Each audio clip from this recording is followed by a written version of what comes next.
Hello my dear friends, मैं राजकुमार और आप देख रहे हैं राज ज्ञान दृष्टि। आज हम बात करने जा रहे हैं कक्षा 12वीं के समाजशास्त्र विषय संरचनात्मक परिवर्तन की। वर्तमान को समझने के लिए यह जरूरी है कि उसके अतीत के कुछ पक्षों की भी जानकारी हो। अतीत का यह ज्ञान किसी भी व्यक्ति या समूह या फिर भारत जैसे पूरे देश को जानने हेतु आवश्यक है। भारत का इतिहास काफ़ी समृद्ध एवं विस्तृत है। भारत के अतीत की जानकारी प्राचीन एवं मध्यकालीन भारत को जानने से मिलती है, जबकि आधुनिक भारत को समझने के लिए जरूरी है कि भारत के औपनिवेशिक अनुभवों को जानें। भारत में आधुनिक विचार एवं संस्थाओं की शुरुआत औपनिवेशवाद या औपनिवेशिकता की देन है। अब किसी भी पक्ष को समझने के लिए हमें उसके जो वर्तमान को समझने के लिए उसके अतीत के पक्षों को जानने की जो जानकारी आवश्यक होता है जानना। तो इसी तरह से भारत को अगर जानना है तो भारत का इतिहास एक समृद्धशाली और विस्तृत इतिहास है। अगर इसको हम प्राचीन और अतीत रूप से जानना चाहते हैं तो इसके प्राचीन और मध्यकालीन इतिहास को जानें। अगर हम आधुनिक भारत को जानना चाहते हैं तो हमें औपनिवेशवाद को जानना होगा। और भारत में आधुनिक विचार एवं संस्थाओं की जो शुरुआत है वो औपनिवेशवाद के साथ ही शुरू हो गई थी, और जो आधुनिकतावाद है वह औपनिवेशवाद का ही कारण है और इसी का प्रभाव है। यह एक विरोधाभासी स्थिति भी थी। इस दौर में भारत ने पाश्चात्य उदारवाद एवं स्वतंत्रता को आधुनिकता के रूप में जाना। वहीं दूसरी ओर इन पश्चिमी विचारों के विपरीत भारत में ब्रिटानी उपनिवेशवादी शासन के अंतर्गत स्वतंत्रता एवं उदारता का अभाव था, और इस तरह के अंतःविरोधी तथ्यों ने भारतीय सामाजिक संरचना एवं संस्कृति में परिवर्तनों को दिशा दी एवं उन पर प्रभाव डाला। और ऐसे अनेक संरचनात्मक और सांस्कृतिक परिवर्तनों के बारे में अध्याय 1 और 2 में हम चर्चा की गई है। तो क्या है कि जो स्वतंत्र भारत उपनिवेशवाद जब था तो उस वक्त बहुत से सांस्कृतिक और सामाजिक जो है परिवर्तन हुए, और उन्हीं परिवर्तनों को हम अध्याय 1 और 2 में हम जानेंगे। अगले कुछ पाठों में यह बात साफ उभर कर आएगी कि किस प्रकार भारत में सामाजिक सुधार और राष्ट्रीय आंदोलन हमारी विधि व्यवस्था और हमारा राजनीतिक जीवन और संविधान, हमारे उद्योग एवं कृषि, हमारे नगर और हमारे गांव, इन सब औपनिवेशवाद के विरोधाभासी अनुभवों का गहरा प्रभाव पड़ा। अब इन सभी पर क्या है, एक विरोधाभासी प्रभाव पड़ा, उलट प्रभाव पड़ा। उपनिवेशवाद के साथ हमारे इन विरोधाभासी संबंधों का प्रभाव आधुनिकता पर भी पड़ा, और इसके कुछ उदाहरण जो हम अपने आम जीवन में पाते हैं वे इस प्रकार हैं।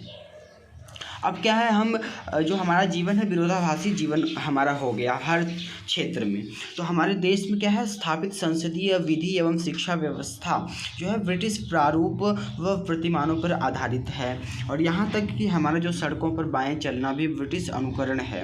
और सड़क के किनारे रेहड़ी व गाड़ियों पर हम ब्रेड्स, ऑमलेट्स, कटलेट्स जैसी खाने की चीज़ें आमतौर पर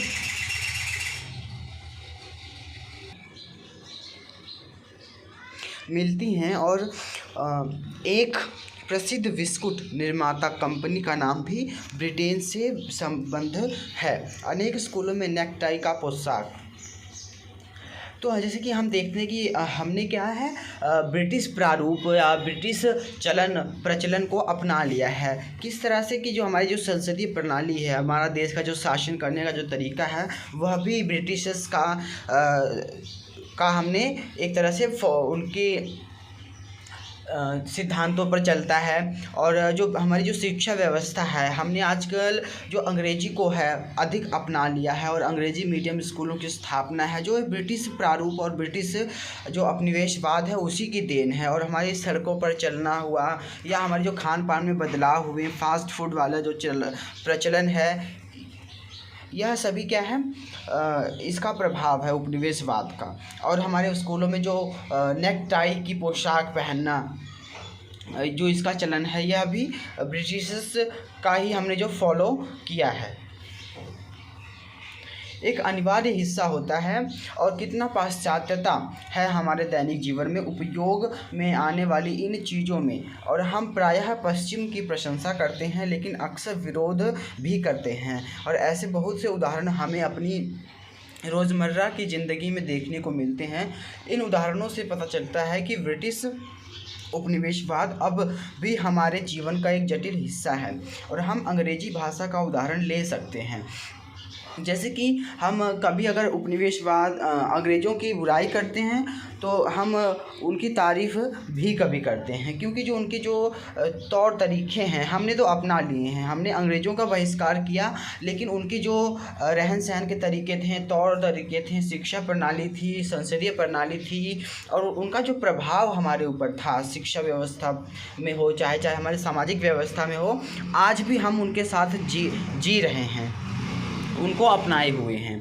और हम अंग्रेजी भाषा का उदाहरण ले सकते हैं। अंग्रेजी आज भी हमारे देश में एक बहुत बड़ी संख्या में बोली जाती है और स्कूलों का जो अंग्रेजी माध्यम के स्कूल हैं उनका चलन भी बढ़ता जा रहा है, जिसके क्या है बहुआयामी और विरोधात्मक प्रभाव से हम सब परिचित हैं। कोई इसका विरोध भी करता है तो कोई कहता है कि नहीं, यह तो मतलब हमारे लिए अच्छी है ये चीज़ें। तो हम इन सब से रोज़ परिचित होते रहते हैं। तो उपयोग में आने वाली अंग्रेजी मातृभाषा नहीं है, बल्कि हम पाते हैं कि बहुत से भारतीयों ने अंग्रेजी भाषा में उत्कृष्ट साहित्यिक रचनाएं भी की हैं। और अंग्रेजी के ज्ञान के कारण भारत को भूमंडलीकृत अंतर्राष्ट्रीय बाजार में एक विशेष स्थान प्राप्त है। तो हम देखते हैं कि हम अंग्रेजी के प्रभाव में आए तो, लेकिन इससे हमें लाभ ही हुआ है कि हम जो संपूर्ण विश्व है उसके साथ हमें जुड़ने का अवसर मिला है। और बहुत से ऐसे जो लेखक हैं उन्होंने बहुत से अच्छी जो रचनाएं हैं वह अंग्रेजी माध्यम में की हैं और उनको उस माध्यम से बहुत उपलब्धियां हासिल हुई हैं। लेकिन यह भी नहीं भूला जा सकता है कि अंग्रेजी का आज भी विशेषाधिकारों की घोतक है और जिसे अंग्रेजी का ज्ञान नहीं होता है उसे रोजगार के क्षेत्र में परेशानियों का सामना करना पड़ता है। लेकिन दूसरी ओर अंग्रेजी भाषा का ज्ञान अनेक वंचित समूहों के लिए लाभकारी है। तो हम देखते हैं, हमें यह बात भी नकारा नहीं जा सकता है कि जो अंग्रेजी है आज भी विशेषाधिकार प्राप्त है उसे। किस तरह से कि हमारे ही देश में रहकर जो अगर जिसे हिंदी आती है वह नौकरी पाने के लिए उससे बाद में आएगा जिसे अंग्रेजी आती है। मतलब कि अंग्रेजी आने वाले को अधिक प्राथमिकता दी जाती है किसी भी क्षेत्र में। तो एक तरह से उसके साथ अंग्रेजी के साथ विशेषाधिकार जुड़ जाता है। तो जिससे कि अगर अंग्रेजी नहीं आती है जिसे, तो उसे रोज़गार के क्षेत्र में परेशानियों का सामना करना पड़ता है। तो हम वही दूसरी ओर देखते हैं कि बहुत से ऐसे वंचित जो समूह हैं, जो वंचित समूह हैं, शिक्षा से वंचित रह गए हैं, सामाजिक रूप से वंचित रह गए हैं, उनके लिए क्या है लाभकारी सिद्ध हुई है। जैसे कि दलितों के संदर्भ में यह बात उपयुक्त है। परंपरागत व्यवस्था में दलितों को औपचारिक शिक्षा से वंचित रहना पड़ा था और अंग्रेजी के ज्ञान से अब दलितों के लिए भी अवसरों के द्वार खुल गए हैं।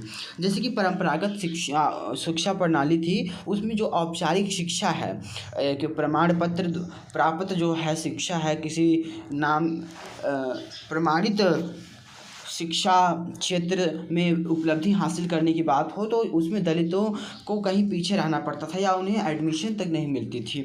तो अगर शिक्षा पर जो अंग्रेजी माध्यम की शिक्षा है वह सबके लिए खोल दी गई थी। तो उसके क्या हुआ कि जो बहुत से दलित हैं उनको समान अवसर की जो प्राप्ति हुई तो उससे उनका विकास हुआ और वह समृद्धशाली हो सकें। इस अध्याय में हमने उन अनेक संरचनात्मक परिवर्तनों का उल्लेख किया है जो उपनिवेशवाद के कारण आए हैं और अब हम इस जानकारी के बाद उपनिवेशवाद को एक संरचनात्मक एवं व्यवस्था के रूप में समझेंगे। अब इसमें क्या है, हर पहलू को देखा गया है जो कि संरचनात्मक परिवर्तन के अंतर्गत आते हैं।